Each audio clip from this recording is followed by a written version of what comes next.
Hello everyone. Once again I welcome you all to LWS Square. हम सभी ने power sharing को start किया था पढ़ना और उसमें एक टॉपिक बचा रह गया है। एक टॉपिक का एक पार्ट बचा रह गया है। कौन सा टॉपिक था? वो इस चैप्टर का लास्ट टॉपिक था, forms of power sharing. And in the last class हम सभी ने फॉर्म्स ऑफ पावर शेयरिंग का पहला जो टाइप था उसको हमने डिस्कस किया था। एक बार फिर से उसी को कंटिन्यू करते हैं और स्टार्ट करते हैं जो टाइप हमारा बचा रह गया है। कौन सा बचा रह गया देखते हैं। पावर शेयरिंग में हमने डिस्कस किया था फॉर्म्स ऑफ पावर शेयरिंग, है ना। जो लास्ट टॉपिक उसका था वो था फॉर्म्स ऑफ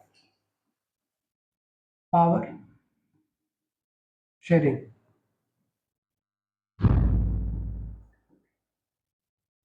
तो फॉर्म्स ऑफ पावर शेयरिंग में बेसिकली हमें ये डिस्कस करना था कि कितने तरीके से पावर को शेयर किया जा सकता है, जिसमें हमने ये समझने की कोशिश भी किया था कि पावर शेयर करने के कितने तरीके हो सकते हैं। तो कुल 4 तरीकों से पावर को शेयर, है ना, पावर की शेयरिंग की जा सकती है। और उनमें से कौन कौन सा तरीका है?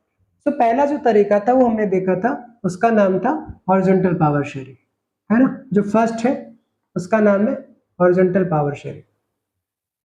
सेकंड वर्टिकल पावर शेयरिंग था। ऐसे दो और हैं जिसको हम थर्ड चैप्टर में और डेप्थ में पढ़ने की कोशिश करेंगे। अभी के लिए जो पहला पावर शेयरिंग था वो है vertical power sharing, that is vertical power sharing, है ना। अच्छा, पहला इसको कर दिया, नहीं इसको काम करो, इसको कर दो हॉरिजॉन्टल पावर शेयरिंग, तो कर दो वर्टिकल की जगह हॉरिजॉन्टल पावर शेयरिंग। तो पहला था हॉरिजॉन्टल पावर शेयरिंग, सेकंड था vertical power sharing, vertical power sharing, and third था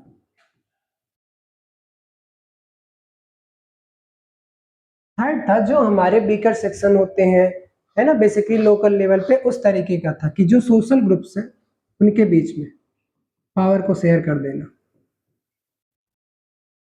एंड जो लास्ट है वो है जैसे प्रेशर ग्रुप्स हो गए, ये भी प्रेशर ग्रुप्स हो गए, या, है ना। तो ये हो गए, इस तरीके से फॉर्म्स ऑफ पावर शेयरिंग हमने देखा था, इसका क्लासिफिकेशन। जिसमें जो पहला था हॉरिजॉन्टल पावर शेयरिंग, है ना, पहला जो है हॉरिजॉन्टल पावर शेयरिंग, इसको हमने कल जो लास्ट क्लास है उसमें हमने इसको क्लियर कर लिया था कि क्यों नहीं होना चाहिए पावर शेयरिंग। क्योंकि कोई भी ऑर्गन चेक, इसको हम क्या बोलते हैं, इसको हम बोलते हैं चेक एंड बैलेंस का सिस्टम। इसको हम लोग बोलते हैं चेक एंड बैलेंस का सिस्टम। क्यों बोला जाता है चेक एंड बैलेंस का सिस्टम? क्योंकि इसमें लेजिस्लेटिव, एग्जीक्यूटिव एंड जुडिशरी, ये तीनों क्या करते हैं, ये तीनों क्या करते हैं, ये तीनों एक दूसरे को चेक करते रहते हैं, है ना। मतलब देखो है क्या कि ये सब एक ही लेवल पे है, अलग अलग नहीं है ना, ये सब एक ही लेवल पे है। और एक ही लेवल पे होकर के कोई भी अनलिमिटेड पावर का प्रैक्टिस नहीं कर सकता, है ना, क्योंकि ये सभी क्या करते हैं, नजर बनाए होते हैं एक दूसरे पे। जैसे जजेस का जो अपॉइंटमेंट एग्जीक्यूटिव से होता है, एग्जीक्यूटिव और लेजिस्लेटिव इनके ऊपर एक दूसरे का, है ना। तो कहीं ना कहीं ये क्या करते रहते हैं, सिस्टम को बैलेंस करते रहते हैं, और इसीलिए इसको क्या करता है कि पावर एक ही लेवल पे रह करके ऑर्गन्स को अलग अलग दिया रखा है, और एक ही ऑर्गन में नहीं है, क्योंकि कोई भी जो इसके ऑर्गन है वो अनलिमिटेड पावर का एक्सरसाइज ना करने पाए, जिससे कि क्या बना रहे, बैलेंस ऑफ पावर बना रहे, है ना, बैलेंस ऑफ पावर बना रहे।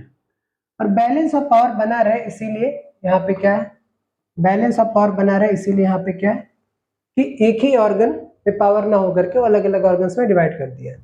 अब now moving to the next topic, that is vertical power sharing. तो वर्टिकल पावर शेयरिंग की तरफ आते हैं।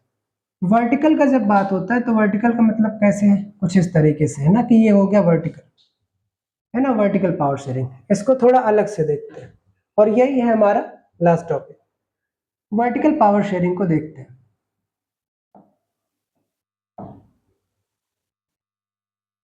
Vertical power sharing. Vertical power sharing, okay. So एक हो गया ये वर्टिकल पावर शेयरिंग, ये हो गया वर्टिकल पावर शेयरिंग।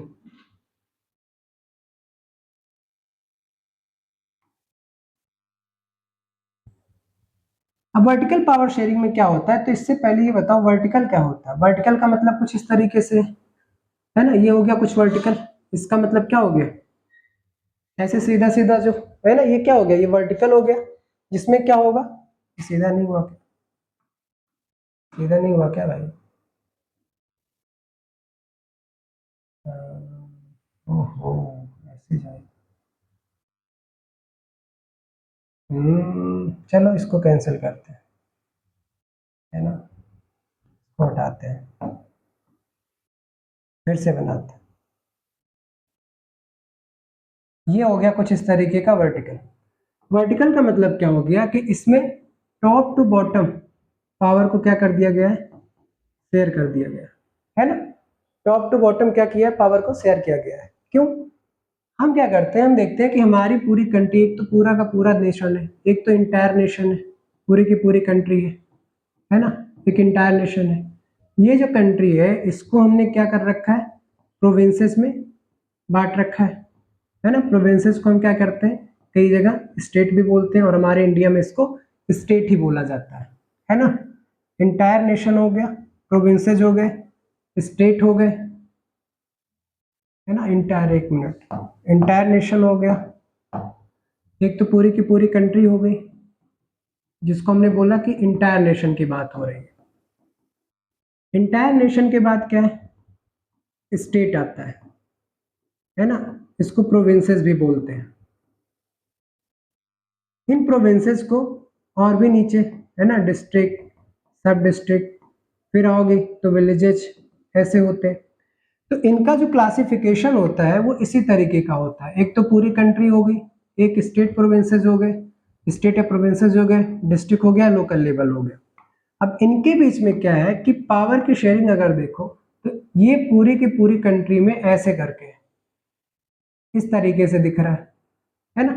अब इसमें क्या हो रहा है कि गवर्नमेंट के हमें ये जैसे इसका डिस्ट्रीब्यूशन अलग अलग लेवल पे है, तो यहाँ पे गवर्नमेंट अलग अलग लेवल पे बनती है। जैसे इंटायर लेवल के लिए ये पहला लेवल हो गया, ये दूसरा लेवल हो गया, ये तीसरा लेवल हो गया, है ना। इस तरीके से हम देखते हैं कि कई सारे टीयर्स में गवर्नमेंट बनी हुई है।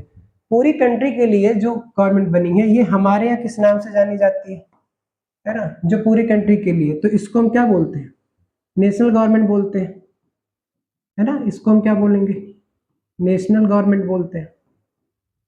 अच्छा, यहाँ हम इंडिया में बात करें तो इसी को हम गवर्नमेंट ऑफ इंडिया भी बोलते हैं, गवर्नमेंट ऑफ इंडिया भी बोला जाता है ना। या तो सेंट्रल गवर्नमेंट भी हम बोल देते हैं, इसी को हम सेंट्रल गवर्नमेंट भी बोल देते हैं। तो इस तरीके से जो इंटायर नेशन के लिए, यानी कि पूरी के पूरी कंप्लीट नेशन के लिए जो गवर्नमेंट बनी हुई है, उसको हम इन नामों से समझते हैं। फिर वहीं पे दूसरी तरफ जब बात करते हैं स्टेट प्रोविंसेस के लिए, स्टेट के लिए जो गवर्नमेंट बनती है, इसको हम अपने भारत में बात करें तो सिंपल सा इसको हम क्या बोल देते हैं, स्टेट गवर्नमेंट बोल देते हैं। सिंपल सी बात है, इसको अपन क्या बोल देते हैं, स्टेट गवर्नमेंट बोल देते हैं, है ना। इसको हमने क्या बोल दिया, स्टेट गवर्नमेंट बोल दिया। वहीं पे फिर हम जब बात करते हैं लोकल लेवल पे, है ना, डिस्ट्रिक्ट या विलेजेस लेवल पे, तो इसको हम क्या बोलते हैं, इसको हम बोलते हैं लोकल गवर्नमेंट, है ना। इसको हम क्या बोलते हैं, इसको हम बोलते हैं लोकल गवर्नमेंट, इसको हम बोलते हैं लोकल गवर्नमेंट। तो इस तरीके से ये क्या हो गई पावर, है ना, सेंट्रल गवर्नमेंट, है ना, टॉप पे एकदम जो बनी पूरे देश के लिए, उसको हमने सेंट्रल गवर्नमेंट या गवर्नमेंट ऑफ इंडिया बोला, फिर उसको हम नेशनल गवर्नमेंट बोले। तो इस तरीके से हम क्या करते हैं, गवर्नमेंट अलग अलग लेवल पे अलग अलग है। अब इसी पावर डिवीजन को कि जो नेशनल लेवल की गवर्नमेंट है, इसके लिए इसके अलग पावर है, स्टेट गवर्नमेंट के अलग पावर है, लोकल गवर्नमेंट के अलग पावर है। तो तीनों अपने अपने लेवल पे क्या कर रहे हैं, अलग अलग पावर को एक्सरसाइज कर रहे हैं, अलग अलग पावर की प्रैक्टिसिंग चल रही है। समझ में आ रहा है, अलग अलग पावर अलग अलग लेवल पे अलग अलग पावर की क्या हो रही है, एक्सरसाइजिंग चल रही है। सो फॉर्म्स ऑफ पावर शेयरिंग में बेसिकली जो हमने देखा पहला जो था हॉरिजॉन्टल, वो किस तरीके से चल रहा था, जो हॉरिजॉन्टल पावर शेयरिंग था वो कुछ इस तरीके से था कि एक ही लेवल पे है ना, लेवल क्या है, एक ही है, और एक ही लेवल पे अलग अलग ऑर्गन्स गवर्नमेंट के, अलग अलग ऑर्गन्स गवर्नमेंट के एक ही लेवल पे होकर के पावर का यूज कर रहे हैं, और वो कोई किसी से, है ना, एक दूसरे के ऊपर क्या कर रहे हैं, कंट्रोल जैसे कर रहे हैं, इसीलिए उसको चेक एंड बैलेंस का पावर कहते हैं, क्योंकि वो सिस्टम को बैलेंस करता है। बट यहाँ पे हम जब देखते हैं तो यहाँ पे हमें क्या दिखाई देता है कि यहाँ पे जो पावर है वो क्या हो रहा है, अलग अलग लेवल पे अलग अलग है। अब जो सेंट्रल गवर्नमेंट है वो अलग पावर यूज करेगी, स्टेट गवर्नमेंट अलग, लोकल गवर्नमेंट अलग, क्योंकि अगर इनके पावर प्रॉपर तरीके से डिवाइड नहीं होंगे और इन्हें पता नहीं होगा तो कॉन्फ्लिक्ट भी तो हो सकता है। तो ऐसा नहीं होता। ऐसा क्यों नहीं होता, क्योंकि ये क्या है, ऐसा कहाँ पे, ये जो डिवीजन है ना, वर्टिकल पावर डिवीजन, इसको हम एक नाम कहते हैं, इसको हम एक नाम देते हैं, और उसका नाम क्या है, इस पावर इसको हम कहते हैं फेडरलिज्म, है ना, इसको हम बोलते हैं फेडरलिज्म। अब आपको समझ आ गया होगा कि ये जो हमने फेडरलिज्म लिखा हुआ है ना, फेडरलिज्म, ये जो हमने फेडरलिज्म लिखा हुआ है ना, ये जो हमने फेडरलिज्म लिखा हुआ है, यही आपका क्या है, सेकंड चैप्टर है। जो फेडरलिज्म आपने हमने लिखा हुआ है ये क्या है, सेकंड चैप्टर है। तो अब यहीं से क्या होता है, हमारा सेकंड चैप्टर स्टार्ट हो जाता है इस पावर शेयरिंग से। फिर भी थोड़ा सा समझते हैं कि पहला क्या था, पहला हमने देख लिया हॉरिजॉन्टल। अब एक बार दोनों का अगर कॉमन तरीके से देखा जाए कि कौन कौन से है, तो पहला वाला क्या था, पहला वाला था हॉरिजॉन्टल पावर शेयरिंग, है ना। जो फर्स्ट टाइप था वो क्या था, हॉरिजॉन्टल पावर शेयरिंग।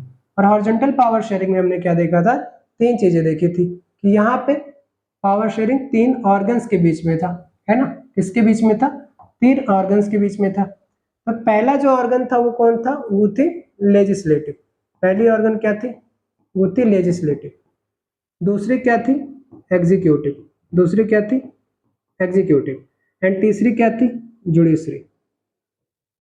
तो एक जो प्रॉपर तरीके से हम बात कर रहे हैं ना पावर शेयरिंग का, वो इन्हीं तीन के बीच में यहाँ और उधर उस तरीके की पावर शेयरिंग की बात कर रहे हैं। अब आप एक बात बताओ, आप एक बात बताओ, है ना, ये एक ही लेवल पे हम इसको नहीं देखेंगे, है ना, कि ये क्या कर रहे हैं, एक ही लेवल पे चल रहे हैं, ये एक ही लेवल पे है ना, मान लो कि ये लेवल है तो एक ही लेवल पे गवर्नमेंट रन कर रही है। अब यहाँ पे क्या दिख रहा है हमें कि जब एक ही लेवल पे गवर्नमेंट के डिफरेंट डिफरेंट ऑर्गन्स पावर को यूज कर रहे हैं और कोई किसी से ज्यादा कम नहीं हो रहा है ना, ना तो ये इससे ज्यादा हो रहा है ना इधर हो रहा है, इस तरीके में क्या होता है, इसको ऐसे क्यों किया जाता है। So reason behind this is basically what, reason behind this is basically what, इसके पीछे का जो रीजन दिया जाता है, कहा जाता है कि इससे क्या होगा, इससे होगा बैलेंस ऑफ पावर। क्या होगा इससे, इससे होगा बैलेंस ऑफ पावर, इससे होगा बैलेंस ऑफ पावर। और इससे बैलेंस ऑफ पावर होगा, है ना, इससे बैलेंस ऑफ पावर होगा, इसीलिए इसको क्या कहते हैं, इसीलिए इसको हम कहते हैं system of check and balance, इसको हम कहते हैं चेक एंड बैलेंस का सिस्टम, इसीलिए इस सिस्टम को समझा जाता है चेक एंड बैलेंस का सिस्टम। तो मुझे पता अब लग रहा है कि आपको ये बात समझ में आ गई होगी कि चेक एंड बैलेंस सिस्टम क्या है और वर्टिकल पावर शेयरिंग को क्या कहते हैं, तो फेडरलिज्म कहते हैं। अब ये जो फेडरलिज्म है ना, ये हमारा हो गया चैप्टर 2, यहां से हमारा सेकंड चैप्टर आ जाएगा इसका, सिविक्स का। तो यहां से हम सिविक्स का नंबर चैप्टर 2 स्टार्ट करेंगे, फेडरलिज्म। और फेडरलिज्म क्या होता है कि गवर्नमेंट के अलग अलग लेवल पे जब पावर को शेयर कर दिया जाता है, ऐसे स्ट्रक्चर को हम बोलते हैं पावर शेयरिंग। कौन सी वाली, वर्टिकल, क्या नाम है, फेडरलिज्म। और ये हमारा दूसरा चैप्टर। तो पहले चैप्टर में हमने जो लास्ट क्लास में पढ़ा था वो पूरी तरीके से हॉरिजॉन्टल पावर शेयरिंग को कवर कर लिया था, जिसको हम बोल रहे थे चेक एंड बैलेंस का सिस्टम। अब यहाँ से जो हमारा इंटायर नेशन के लिए, अच्छा ये क्या करते हैं ना, प्रॉपर तरीके से पावर डिवाइड होता है, ऐसा नहीं होता कि स्टेट गवर्नमेंट के लिए जो पावर है वो नेशनल गवर्नमेंट उसको यूज कर सकती है, क्योंकि ये प्रॉपर तरीके से इसका डिवीजन होता है। इनके अपने जुरिस्डिक्शन होते हैं, यानी कि फिक्स एरिया होता है, फिक्स टॉपिक्स होते हैं कि किस किस टॉपिक पे कौन लॉज बनाएगा, है ना। स्टेट गवर्नमेंट के अलग टॉपिक है, जैसे विदेश से जो संबंध रखने हैं, जो हमारे फॉरेन अफेयर्स है, वो कैसे होंगे, सो वो स्टेट नहीं डिसाइड कर सकती, वो सेंट्रल गवर्नमेंट डिसाइड करेगी, है ना। ऐसे कुछ टॉपिक्स हैं जो स्टेट गवर्नमेंट डिसाइड करेगी। तो ये कहाँ लिखे हैं, कैसे लिखें, ये हम सभी नेक्स्ट चैप्टर में डिस्कस करेंगे। उसमें प्रॉपर तरीके से जुरिस्डिक्शन क्या होता है, 7 शेड्यूल क्या होता है, क्योंकि 7 शेड्यूल में ही ये बात लिखा गया है कि इंटायर नेशन के लिए जो गवर्नमेंट है वो क्या, उसके पास कौन कौन से पावर है, जो स्टेट प्रोविंसेस होते हैं उनके लिए कौन कौन से पावर है। So we will discuss later in the next chapter, but now ये हो गए दो प्रॉपर तरीके से फॉर्म्स ऑफ पावर शेयरिंग। अब इसमें अगर लिखना हो, है ना, कि स्टेटमेंट बना के लिखना हो कि कैसे, तो हम क्या लिखेंगे कि वर्टिकल पावर शेयरिंग में क्या लिखेंगे, तो लिखेंगे vertical power sharing is a form of power sharing in which the power is divided, है ना, at the different levels of the government, है ना। दूसरा पॉइंट क्या लिखेंगे, है ना, कि each and every level of the government have some fixed regions and fixed topic to work on it, जिसको हम बोलते हैं jurisdiction। उसके बाद कोई भी किसी का इंक्रोच नहीं करेगा, है ना। ऐसा नहीं है कि ये इनका जो अपना फिक्स्ड रीजन है, फिक्स्ड टॉपिक्स है, उसको इंक्रोच करके ये इन पे जाएंगे, होगा नहीं, अनकॉन्स्टिट्यूशनल माना जाएगा, बिकॉज ये ऐसे ही लिखा हुआ है। तो हमारे यहाँ कौन सा सिस्टम है, मतलब हम तो दोनों देखते हैं ना, हमारे पास तो दोनों चीज का एक्सपीरियंस है हमारी कंट्री में, कि हमारे पास तो फेडरल भी, हमारे यहाँ लोकल गवर्नमेंट होती है। और लोकल गवर्नमेंट क्या है, लोकल गवर्नमेंट में, है ना, म्यूनिसिपैलिटीज आती है ना, म्यूनिसिपैलिटीज आती है, और पंचायत आते हैं, और पंचायत आते हैं। तो ये भी है हमारे यहाँ, है ना, ये भी हमें देखने को मिलता है कि म्यूनिसिपैलिटीज भी हैं, पंचायत भी हैं। अब इस तरीके से देखो तो कहीं ना कहीं पावर क्या हो गया, अलग अलग लेवल पे, कम से कम 3 लेवल पे है। तो जब भी फेडरलिज्म की बात आएगी तो फेडरलिज्म का जो सबसे पहला कैरेक्टर दिख रहा है वो आपको क्या दिख रहा है, कि फेडरलिज्म में क्या होता है ना, कि पावर कितने लेवल पे है, क्या एक ही लेवल पे है, एक ही लेवल पे पावर है नहीं, 2 लेवल मिनिमम, और 2 या 2 से ज्यादा। तो मिनिमम 2 लेवल के हो सकते हैं, 2 से ज्यादा भी हो सकते हैं, इसको हम बोलते हैं फेडरलिज्म। और जरा याद करिए बेल्जियम में कैसा था, तो बेल्जियम में कैसे पावर शेयरिंग हुई थी, बेल्जियम में एक गवर्नमेंट थी पूरी बेल्जियम के लिए, उसके बाद कैपिटल में अलग गवर्नमेंट बनी थी, फिर कम्युनिटी गवर्नमेंट टाइप की भी बनी थी। तो बेसिकली इस टाइप की चीजें बेल्जियम में भी हमें देखने को मिलती हैं, ऐसे पावर शेयरिंग हमें बेल्जियम में भी देखने को मिलते हैं। अब इसके पहले जो आप देखोगे यहाँ पे कि सोशल ग्रुप्स हैं कई सारे, है ना, यहाँ पे क्या है, काफी सारे सोशल ग्रुप्स भी होते हैं। सोशल ग्रुप्स के बीच में भी हम क्या करते हैं, पावर की शेयरिंग कर देते हैं। कैसे कर देते हैं, हमें पता है ना कि हमारे सोशल ग्रुप्स में कुछ ऐसे होते हैं जो कि वीकर सेक्शन होते हैं, है ना, वीकर सेक्शन होते हैं, तो हमें उनको आगे लाना होता है, जैसे विमेन्स हो गए, विमेन हो गए। तो हम इनको भी क्या कर देते हैं कि किसी एक के, है ना, प्रेफरेंस में, किसी एक के अकॉर्डिंगली इनको हम प्रेफरेंस पे रखते हैं। तो इनके लिए हम प्रेफरेंशियल पॉलिसीज बना सकते हैं, जैसे श्रीलंका ने प्रेफरेंशियल पॉलिसीज बनाया था, बट वहां पे वो डिस्क्रिमिनेटरी था। यहाँ पे ये डिस्क्रिमिनेटरी नहीं होता, बट पॉलिसीज जो बनते हैं वो प्रेफरेंशियल ही होते हैं, इनको ध्यान में रख करके बना जाता है। जैसे इनके साथ कुछ हिस्टोरिकल इवेंट्स ऐसे हुए होंगे, हिस्टोरिकल प्रैक्टिसेस ऐसे हुई होंगी जो इनको थोड़ा पीछे रखे होंगे बाकी लोगों से। तो ऐसे केसेस में क्या होता है कि इनको कहीं ना कहीं और आगे लेकर आया जाए, इस चीज के लिए इन्फोर्सेबल लॉज होते हैं ना, इन्फोर्सेबल लॉज होते हैं जो इनको, और बेसिकली इसका जो मुद्दा है वो क्या है, वो है मेन स्ट्रीम में लेकर के आना इनको, है ना। इनको क्या करना होता है, इनको मेन स्ट्रीम में लाना होता है। तो इनको मेन स्ट्रीम में जोड़ने के लिए इनके बीच में पावर शेयरिंग कर दिया जाता है। जैसे कास्ट के बेसिस पे हो सकता है ना, विमेन हो गए, तो मेन स्ट्रीम में लाने के लिए ये क्या कर दिए जाते हैं, इनके बीच में भी पावर, किसी को प्रेफरेंस दे देना। जैसे हमने क्या देखा है, हम देखते हैं कि हमारे यहाँ कॉन्स्टिट्यूंसीज होते हैं जो रिजर्व कर दिए जाते हैं, है ना, जैसे विमेन के लिए रिजर्व कर दिया कि 33% की जो कॉन्स्टिट्यूंसी है वो विमेन्स है ना। मान लो कि 100 सीट पे चुनाव होने हैं, है ना, मान लो कि 100 सीट्स पे क्या होते हैं, चुनाव होने हैं। तो जैसे रिजर्व कॉन्स्टिट्यूंसीज की जब हम बात करते हैं कि कुछ कॉन्स्टिट्यूंसीज है, एक कॉन्सेप्ट होता है ना रिजर्व कॉन्स्टिट्यूंसीज का। तो रिजर्व कॉन्स्टिट्यूंसीज क्या होते हैं, रिजर्व कॉन्स्टिट्यूंसीज क्या होते हैं, इसमें हम क्या करते हैं कि जिन सीटों पे चुनाव होता है ना, जैसे कुछ सीटों पे इलेक्शन होना है, तो ऐसे जितने, है ना, सीट्स होते हैं जहाँ पे इलेक्शन होना है, मान लो टोटल 100 है ना, कुल 100 है। अब इन 100 में से हमने कहा कि जो, मान लो कि 25 सीट है, और ये 25 सीट क्या है, रिजर्व है, यानी कि अब, ओके, 25 क्या है, रिजर्व है।